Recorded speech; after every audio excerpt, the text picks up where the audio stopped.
À la fin du mois d'octobre 2022, le livre autobiographique de Jean-Michel Maire est sorti, intitulé Mémoires d'un loser heureux.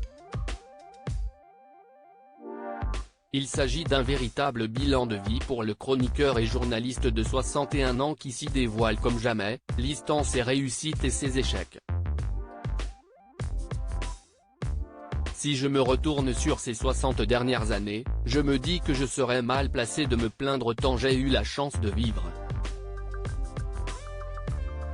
Nombre d'expériences aussi enrichissantes que passionnantes, relativise-t-il en quatrième de couverture de l'ouvrage. Jean-Michel Maire peut aussi se réjouir d'avoir eu deux beaux enfants, Romain et Mina, et d'être un homme amoureux depuis un long moment maintenant.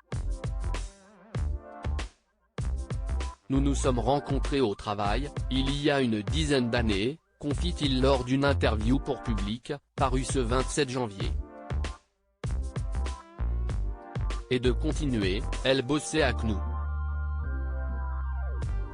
Nous avons vécu une histoire en pointillé. Mais je me suis dit qu'il était temps d'essayer de construire une compagne jalouse. Ainsi, Jean-Michel Maire a opéré un grand tournant dans sa vie pour les beaux yeux de sa chère et tendre. Je viens de m'installer avec dans le sud, à Sainte-Maxime. La vie est moins chère ici, ce qui est parfait pour moi qui n'aille rien de côté et passe moins dans TPMP, apprend Théon.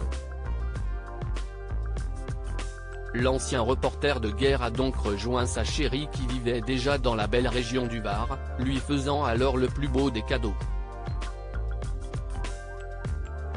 Et pour cause, beaucoup de leur discorde résultait du fait qu'ils habitaient loin l'un de l'autre. Et il y avait également trop de jalousie à distance. Elle prend mal mon image de séducteur. Quand je fais une déclaration à Géraldine Maillet ou à Caroline Iturbide, pour moi, si est de la rigolade. Mais elle a toujours eu du mal à se dire que ce n'était que de la télé, a-t-il fait savoir. Au début du mois de janvier dans Touche pas à mon poste, Jean-Michel Maire révélait avoir déménagé dans la nuit du 31 décembre, on s'est installé, on a pris un appartement à deux. Si est une nouvelle vie, un nouveau départ. En revanche, pas question pour lui de trop en dire sur son identité ni sur ce qu'elle fait dans la vie. Elle travaille, s'était-il contenté d'expliquer.